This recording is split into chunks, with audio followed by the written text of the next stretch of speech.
دنیا میں بدی کے دو بڑے ناموں میں سے ایک نام شیطان کا ہے اور دوسرا دجال کا۔ کہتے ہیں کہ اللہ تعالیٰ نے دجال کو پیدا فرما کر مشرق کی جانب کسی دور دراز جزیرے میں قید فرما دیا تھا۔ دجال دنیا کا وہ سب سے زیادہ قابل نفرت شخص ہے جسے اللہ کے نبی نے دنیا کا سب سے بڑا فتنہ قرار دیا اور اس کے شر سے پناہ مانگنے کی دعا فرمائی۔ جبکہ یہودیوں کے نزدیک یہ حضرت موسیٰ علیہ السلام کے بعد سب سے زیادہ قابل عزت و محترم شخصیت ہے جسے وہ اپنا نجات لانے والا سمجھتے ہیں۔ ان کی عقیدت کے مطابق مسیح الدجال حضرت داؤد علیہ السلام کی اولاد میں سے ہے جو دنیا میں یہودیت قائم کر کے حضرت داؤد علیہ السلام کی بادشاہت کو زندہ کرے گا۔ یہودیوں کا ایمان ہے کہ دجال نمودار ہونے کے بعد دنیا بھر سے تمام غیر یہودیوں کو قتل کر دے گا، مسجد اقصی شہید کر کے عظیم الشان ہیکل سلیمانی تعمیر کرے گا، جس کے بعد پوری دنیا پر بنی اسرائیل کی حکومت ہوگی۔ یہی وجہ ہے کہ دنیا بھر کے یہودی ایک طویل عرصے سے نہ صرف مسیح الدجال کے آنے کا بڑی بے چینی سے انتظار کر رہے ہیں بلکہ اس کے استقبال کی تیاریوں میں بھی مصروف ہیں۔ فلسطینیوں کی سرزمین پر غاصبانہ قبضہ کر کے یہودی ریاست اسرائیل کا قیام مسیح الدجال کے استقبال کا پہلا قدم تھا۔ دجال کا لفظ عربی زبان میں فریبی، جھوٹے اور گمراہ شخص کے لیے استعمال ہوتا ہے، جبکہ دجل کے معنی کسی نقلی چیز پر سونے کا پانی چڑھانے کے ہیں۔ اس بدترین شخص کا نام دجال شاید اسی لیے رکھا گیا ہوگا کہ جھوٹ، فریب، دھوکہ، غلط بیانی اور دنیا کی تمام ترین خباثتیں اس کے مکروہ شخص کی نمایاں ترین وصف ہیں۔ اس کا ہر فعل، ہر عمل، ہر قول شیطانیت سے بھرپور اور فتنے فساد کا سبب ہوگا۔ حضرت فاطمہ بنت قیس رضی اللہ تعالی عنہا روایت کرتی ہیں، ایک منادی سب کو نماز کے لیے مسجد میں جمع ہونے کا اعلان کر رہا تھا۔ میں بھی مسجد چلی گئی اور آپ علیہ السلام کے ساتھ نماز ادا کی۔ میں مردوں کے پیچھے عورتوں کی صف میں تھی۔ جب آپ علیہ السلام نے نماز ادا فرمائی تو آپ ممبر پر تشریف لے گئے۔ اس وقت آپ کے رخ انور پر تبسم تھا۔ آپ علیہ السلام نے فرمایا کہ ہر آدمی اپنی نماز کی جگہ پر موجود رہے۔ پھر آپ نے مجمع سے سوال کیا کہ کیا تم جانتے ہو کہ میں نے تم لوگوں کو کس لیے جمع کیا ہے؟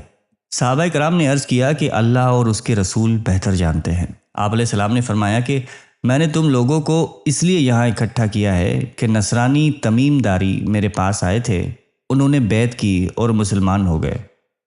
انہوں نے مجھے ایک بات بتائی جو مسیح الدجال کے بارے میں ہے، جس کا ذکر میں تم سے کرتا رہا ہوں۔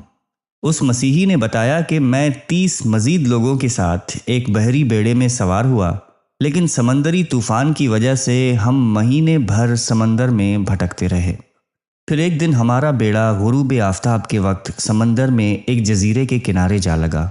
ہم بیڑے کی چھوٹی کشتیوں میں بیٹھ کر جزیرے میں داخل ہو گئے، جہاں ہمیں موٹے اور گھنے بالوں کے اندر چھپا ہوا ایک جاندار ملا۔ ہم نے اس سے کہا کہ تو کون ہے اور کیا چیز ہے؟ اس نے کہا کہ میں جساسہ ہوں۔ ہم نے کہا کہ یہ جساسہ کیا ہے؟ اس نے کہا کہ تم لوگ اس بت کدے میں موجود ایک شخص کی طرف چلو جو تمہاری خبروں کا سخت مشتاق ہے۔ جب اس نے ایک شخص کا نام لیا تو ہمیں خوف محسوس ہوا کہ یہ جساسہ کہیں کوئی شیطان تو نہیں۔ ہم تیزی سے چلتے ہوئے اس بت کدے میں داخل ہوئے تو وہاں ہم نے بہت زیادہ عجیب و خلقت انسان دیکھا۔ اس کے دونوں ہاتھ گردن کے ساتھ بندھے ہوئے تھے اور گھٹنوں سے لے کر ٹخنوں تک کا حصہ لوہے کی زنجیروں کے ساتھ جکڑا ہوا تھا۔ ہم نے کہا تیرا برا ہو، تو کون ہے؟ اس نے کہا کہ پہلے تم بتاؤ کہ تم لوگ کون ہو اور یہاں کیسے آئے؟ جواب دیا کہ ہم عرب لوگ ہیں، ہمارا بحری بیڑا سمندری طوفان کی زد میں آ گیا، ہم 1 مہینے تک بھٹکتے رہے، پھر ہم تمہارے جزیرے کے کنارے سے جا لگے۔ جزیرے کے اندر ہمیں موٹے اور گھنے بے تحاشا بالوں والا جاندار جساسہ ملا اور وہ ہمیں تمہارے پاس لے آیا، حالانکہ ہمیں اس سے سخت ڈر محسوس ہو رہا تھا کہ کہیں وہ شیطان ہی نہ ہو۔ اس قیدی شخص نے ہم سے سوال کیا کہ کیا علاقہ بیسان کے کھجوروں کے درخت پھل دیتے ہیں؟ ہم نے کہا کہ ہاں دیتے ہیں۔ اس نے کہا کہ وہ وقت قریب ہے جب وہ پھل نہیں دیں گے۔ اس نے کہا مجھے بحیرہ تبریہ کے بارے میں بتاؤ، کیا اس میں پانی ہے؟ جواب دیا کہ اس میں تو بہت پانی ہے۔ اس نے پھر کہا کہ قریب ہے کہ اس کا پانی غائب ہو جائے گا۔ پھر اس نے کہا کہ مجھے شام کے علاقے کے چشمے کے بارے میں تو بتاؤ کہ کیا چشمے میں پانی ہے اور کیا وہاں کے باشندے اس کے پانی سے کھیتی باڑی کرتے ہیں؟ ہم نے کہا کہ ہاں، اس میں بہت پانی ہے اور وہاں کے باشندے اسی پانی سے کھیتی باڑی کرتے ہیں۔ اس نے کہا کہ مجھے امیوں کے نبی کے بارے میں بتاؤ۔ ہم نے کہا کہ وہ مکہ سے ہجرت کر کے مدینے میں سکونت پذیر ہیں۔ اس نے کہا کہ کیا اہل عرب نے ان کے ساتھ جنگیں لڑیں؟ ہم نے کہا کہ ہاں۔ اس نے کہا تو اس نبی صلی اللہ علیہ وآلہ وسلم نے ان کے ساتھ کیا کیا؟ ہم نے اسے بتایا کہ وہ اپنے ارد گرد کے عربوں پر غالب آ گئے اور انہوں نے آپ علیہ السلام کی اطاعت اختیار کر لی۔ اس نے کہا کہ یہ بات ان کے لیے بہتر ہے کہ وہ نبی علیہ السلام کی اطاعت کریں، اور اب میں تمہیں اپنے بارے میں بتاتا ہوں۔ میں ہی مسیح الدجال ہوں۔ وہ زمانہ قریب ہے جب مجھے نکلنے کی اجازت مل جائے گی۔ میں نکل کر زمین میں ہر جگہ جاؤں گا اور 40 راتوں کے اندر پوری دنیا گھوم لوں گا، کسی جگہ کو نہیں چھوڑوں گا سوائے مکہ اور مدینہ کے۔ وہاں جانا میرے لیے حرام ہے۔ میں جب بھی ان 2 بستیوں میں جانے کی کوشش کروں گا تو ایک فرشتہ اپنے ہاتھ میں تلوار لیے میرے سامنے آ جائے گا، وہ مجھے اس میں جانے سے روک دے گا۔ ان دونوں شہروں کے تمام راستوں پر فرشتے پہرا دے رہے ہیں۔ فاطمہ بنت قیس رضی اللہ تعالیٰ عنہا کہتی ہیں کہ پھر آپ علیہ السلام نے اپنے عصا مبارک کو ممبر پہ مارا اور 3 دفعہ فرمایا کہ یہ طیبہ ہے۔ آپ کی مراد مدینہ منورہ سے تھی۔ پھر فرمایا کہ خبردار رہو، اس کی خبر پہلے نہیں دے چکا؟ لوگوں نے کہا کہ جی ہاں۔ آپ علیہ السلام نے فرمایا کہ مجھے تمیم کی بات اچھی لگی، وہ اسی کے مطابق ہے جس کے بارے میں تم سب کو آگاہ کر چکا ہوں، اور جو کچھ میں نے تمہیں مکہ اور مدینہ کے بارے میں بتایا تھا۔ یاد رکھو، جو بھی وہ ہے مشرق کی طرف ہی ہے۔ پھر آپ علیہ السلام نے مشرق کی طرف اشارہ فرمایا۔ سیدہ فاطمہ بنت قیس رضی اللہ تعالیٰ عنہ فرماتی ہیں کہ میں نے یہ حدیث آپ علیہ السلام سے سن کر حفظ کر لی تھی۔ آپ علیہ السلام نے فرمایا کہ دجال کا نمودار ہونا قرب قیامت کی 3 بڑی نشانیوں میں سے ایک ہے۔ حضرت ابو ہریرہ رضی اللہ تعالیٰ عنہ روایت کرتے ہیں کہ آپ علیہ السلام نے فرمایا کہ جب 3 باتوں کا ظہور ہو جائے گا تو اس کے بعد ایمان لانا یا نیکی کرنا کوئی فائدہ نہیں دے گا۔ سورج کا مغرب سے طلوع ہونا، دجال کا نمودار ہونا، اور دابت الارض یعنی زمین سے ایک عجیب الخلقت جانور کا نکلنا۔ اس حدیث مبارکہ کے مطابق دجال کے نمودار ہونے کے بعد توبہ کا دروازہ بند ہو جائے گا۔ قیامت کے قریب دجال کے نمودار ہونے کے حوالے سے ایک اور حدیث مبارکہ میں حضرت حذیفہ بن اسید غفاری رضی اللہ تعالیٰ عنہ سے مروی ہے کہ ہم بیٹھے باتیں کر رہے تھے تو آپ علیہ السلام نے پوچھا کہ تم یہ کیا باتیں کر رہے ہو؟ ہم نے عرض کیا کہ یا رسول اللہ، ہم قیامت کا ذکر کر رہے ہیں۔ آپ نے فرمایا کہ قیامت اس وقت تک نہیں آئے گی جب تک تم 10 نشانیاں نہ دیکھ لو: مغرب سے سورج کا نکلنا، دجال کا نمودار ہونا، دابت الارض یاجوج ماجوج کا خروج، عیسیٰ ابن مریم علیہ السلام کا نزول، 3 جگہ زمین کا دھنسنا، ایک مغرب میں، ایک مشرق میں اور تیسری جزیرہ عرب میں، تیز ہوا، اور آخر میں وہ آگ ہوگی جو یمن سے نکلے گی اور لوگوں کو میدان حشر کی جانب دھکیلے گی۔ حضرت ابو ہریرہ رضی اللہ تعالیٰ عنہ سے روایت ہے کہ آپ علیہ السلام نے فرمایا کہ مسیح الدجال مشرق کی جانب سے نمودار ہوگا۔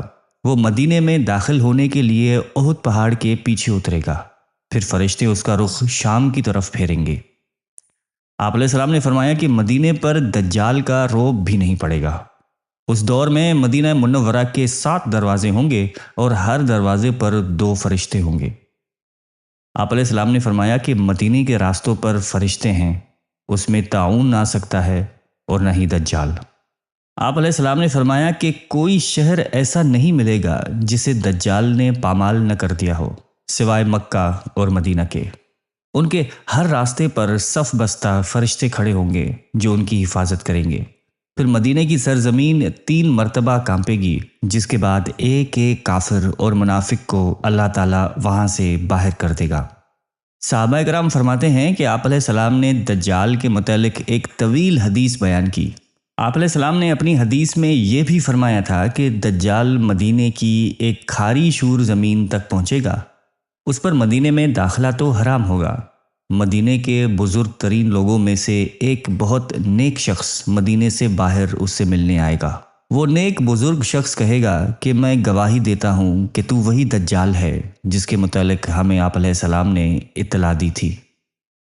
دجال کہے گا کہ کیا میں اسے قتل کر کے پھر زندہ کر ڈالوں تو تم لوگوں کو میرے معاملے میں کوئی شبہ رہ جائے گا؟ اس کے حواری کہیں گے کہ نہیں۔ چنانچہ دجال انہیں قتل کر کے پھر زندہ کر دے گا۔ جب دجال انہیں زندہ کرے گا تو وہ بندہ کہے گا کہ بخدا اب تو مجھ کو پورا حال معلوم ہو گیا ہے کہ تو ہی دجال ہے۔ دجال کہے گا کہ لاؤ اسے پھر قتل کر دوں، لیکن اس مرتبہ وہ قابو نہ پا سکے گا۔ سیدنا ابوبکر صدیق رضی اللہ تعالیٰ عنہ سے روایت ہے کہ انہوں نے کہا کہ دجال مشرق کی ایک زمین سے نکلے گا، اسے خراساں کہا جاتا ہے۔ کچھ لوگ اس کی اتباع کریں گے اور ان کے چہرے ایسے ہوں گے جیسے تہدار ڈھار ہوتی ہے۔ صحیح بخاری میں ایک حدیث حضرت ابو ہریرہ رضی اللہ تعالیٰ عنہ سے مروی ہے کہ آپ علیہ السلام بیان کرتے ہیں قیامت اس وقت تک قائم نہیں ہوگی جب تک دو گروہ آپس میں جنگ نہ کر لیں اور ان میں عظیم جنگ برپا ہوگی، حالانکہ دونوں کا دعویٰ ایک ہوگا، اور قیامت اس وقت تک قائم نہیں ہوگی جب تک کہ 30 کے قریب جھوٹ بولنے والے دجال نہ پیدا ہو جائیں۔ ان میں سے ہر ایک یہ دعویٰ کرے گا کہ وہ اللہ کا رسول ہے۔ حضرت ابن عباس رضی اللہ تعالیٰ عنہ سے مروی ہے کہ آپ علیہ السلام نے فرمایا کہ سفر معراج کے دوران میں نے موسیٰ ابن عمران علیہ السلام کو دیکھا تھا۔ ان کا رنگ گندمی، قد لمبا اور بال گھنگرالے تھے، جیسے قبیلہ شنوع کا کوئی شخص ہو۔ پھر میں نے عیسیٰ ابن مریم علیہ السلام کو بھی دیکھا۔ ان کا قد درمیانہ، رنگ سرخ و سفید اور سر کے بال سیدھے تھے۔ اس سفر میں اللہ تعالیٰ نے بہت سی نشانیاں دکھائیں۔ میں نے دوزخ کے دروغہ اور دجال کو بھی دیکھا۔ آپ علیہ السلام نے فرمایا کہ میں نے رات خود کو نیند کی حالت میں کعبے کے پاس دیکھا تو مجھے ایک شخص نظر آیا جو گندم گو لوگوں میں سب سے خوبصورت تھا۔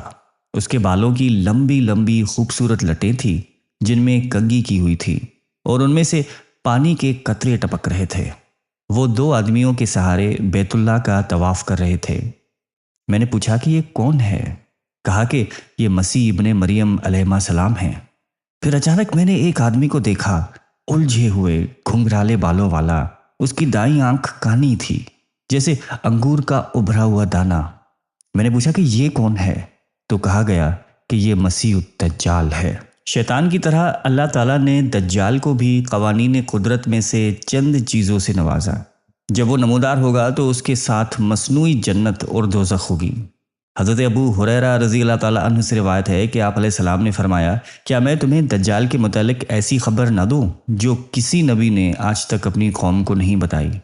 بے شک وہ کانا ہے، وہ اپنے ساتھ مصنوعی جنت اور دوزخ لائے گا۔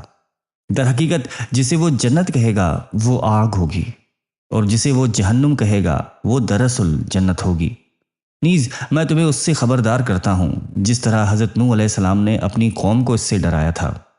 حضرت حذیفہ رضی اللہ تعالیٰ عنہ بیان کرتے ہیں کہ میں نے آپ علیہ السلام کو یہ فرماتے ہوئے سنا کہ جب دجال نکلے گا تو اس کے ساتھ آگ اور پانی دونوں ہوں گے، لیکن لوگوں کو جو آگ دکھائی دے گی وہ ٹھنڈا پانی ہوگا، اور جو ٹھنڈا پانی دکھائی دے گا وہ جلا دینے والی آگ ہوگی۔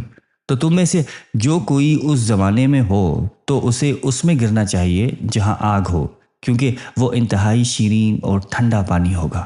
سیدہ اسماء بنت یزید سے روایت ہے کہ ہم نبی کریم صلی اللہ علیہ وآلہ وسلم کے ساتھ آپ علیہ السلام کے گھر میں موجود تھے۔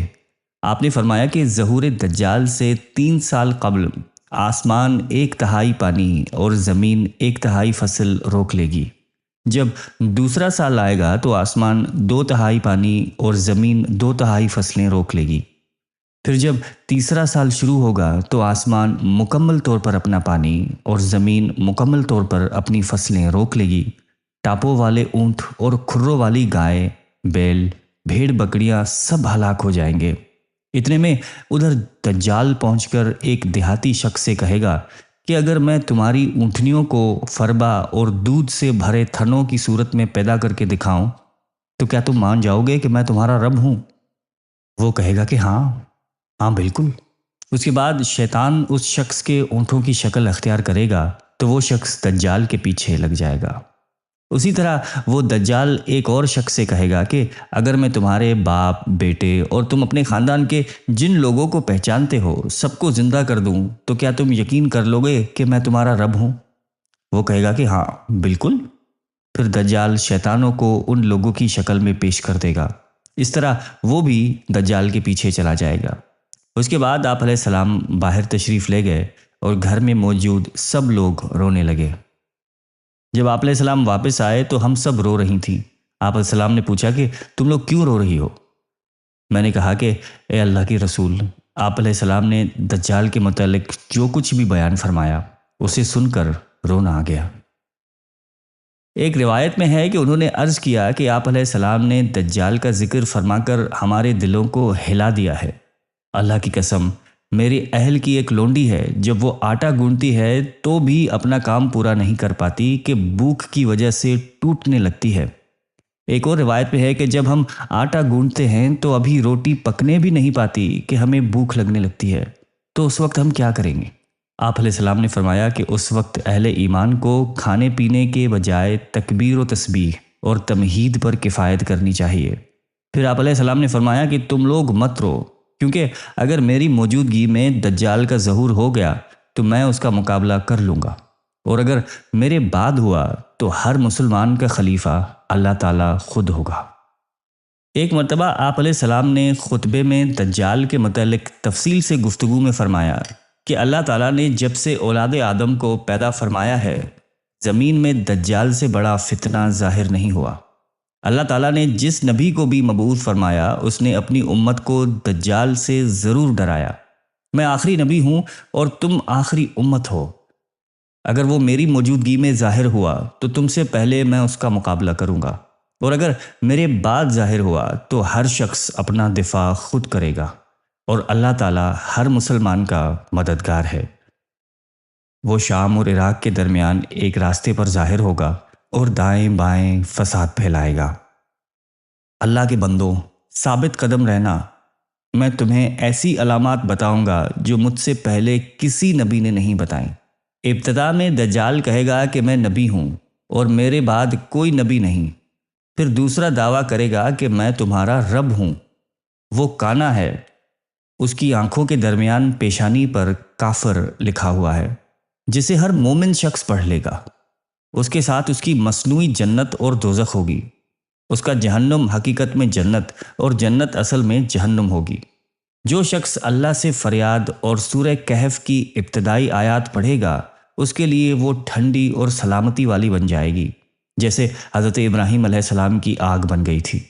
حضرت ام شریک رضی اللہ تعالیٰ عنہا نے عرض کیا کہ اے رسول اللہ، اس وقت اہل عرب کہاں ہوں گے؟ آپ علیہ السلام نے فرمایا کہ اس دن وہ کم ہوں گے اور تقریباً سبھی بیت المقدس میں ہوں گے۔ ان کا امام ایک نیک آدمی ہوگا۔ علماء کرام فرماتے ہیں کہ وہ حضرت مہدی علیہ السلام ہوں گے۔ ان کا امام انہیں صبح کی نماز پڑھانے کے لیے آگے بڑھے گا کہ اچانک اسی صبح حضرت عیسیٰ ابن مریم علیہ السلام زمین پر اتریں گے۔ ان کا امام الٹے پاؤں پیچھے ہٹے گا تاکہ حضرت عیسیٰ لوگوں کو نماز پڑھائیں، لیکن حضرت عیسیٰ علیہ السلام ان کے کاندھوں کے درمیان ہاتھ رکھ کے ان سے فرمائیں گے کہ آپ ہی نماز پڑھائیں، کیونکہ اقامت آپ ہی کے لیے کہی گئی ہے۔ چنانچہ ان کا امام انہیں نماز پڑھائے گا۔ جب وہ فارغ ہوگا تو حضرت عیسیٰ علیہ السلام فرمائیں گے کہ دروازہ کھولو۔ دروازہ کھولا جائے گا اور آگے دجال موجود ہوگا۔ اس کے ساتھ 70,000 یہودی ہوں گے۔ ہر ایک کے پاس مزین تلوار اور سبز چادر ہوگی۔ جب دجال حضرت عیسیٰ علیہ السلام کو دیکھے گا تو اس طرح کرنے لگے گا جیسے نمک پانی میں پگھل جاتا ہے، چنانچہ وہ وہاں سے فرار ہو جائے گا۔ حضرت عیسیٰ علیہ السلام فرمائیں گے کہ تو مجھ سے بھاگ کر میری ضرب سے بچ نہیں سکتا۔ پھر آپ اسے لد شہر کے مشرقی دروازے پر جا پکڑیں گے اور قتل کر دیں گے۔ تب اللہ تعالیٰ یہودیوں کو شکست دے دے گا اور یہودیوں کے درخت غرقت کے علاوہ اپنی پیدا کردہ ہر چیز کو بولنے کی طاقت عطا فرما دے گا۔ پھر یہودی جس چیز کی آڑ میں بھی چھپے گا وہ چیز آواز لگائے گی کہ اے اللہ کے مسلمان بندے، یہ یہودی میرے پیچھے چھپا ہوا ہے، آ کر اسے قتل کر دے۔ آپ علیہ السلام نے فرمایا کہ حضرت عیسیٰ ابن مریم علیہ السلام میری امت میں انصاف کرنے والے جج اور عادل امام ہوں گے۔ وہ صلیب کو توڑیں گے، خنزیر کو ذبح کر دیں گے، جزیہ ختم کر دیں گے، صدقہ لینا بند کر دیں گے، کسی بکری یا اونٹ کی زکوٰۃ نہیں لی جائے گی، آپس کی ناراضگی اور دشمنی ختم ہو جائے گی، زہریلے جانوروں کا زہر نہیں رہے گا، حتیٰ کہ اگر بچہ سانپ کے منہ میں ہاتھ ڈال دے تو سانپ اسے نقصان نہیں پہنچائے گا۔ بھیڑیا بکریوں میں ایسے ہوگا جیسے ریوڑ میں کتا ہوتا ہے۔ زمین امن سے اس طرح بھر جائے گی جیسے برتن پانی سے بھر جاتا ہے۔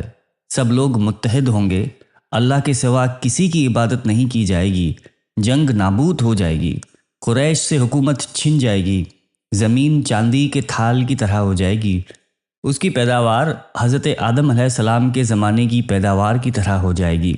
انگور کا ایک خوشہ یا ایک انار کئی افراد کے لیے کافی ہوگا۔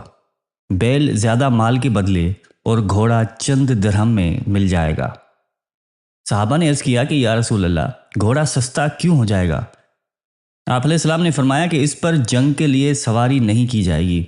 انہوں نے کہا کہ اچھا بیل مہنگی کیوں ہو جائے گی؟ آپ نے فرمایا کہ ساری زمین پر کاشتکاری کی جائے گی۔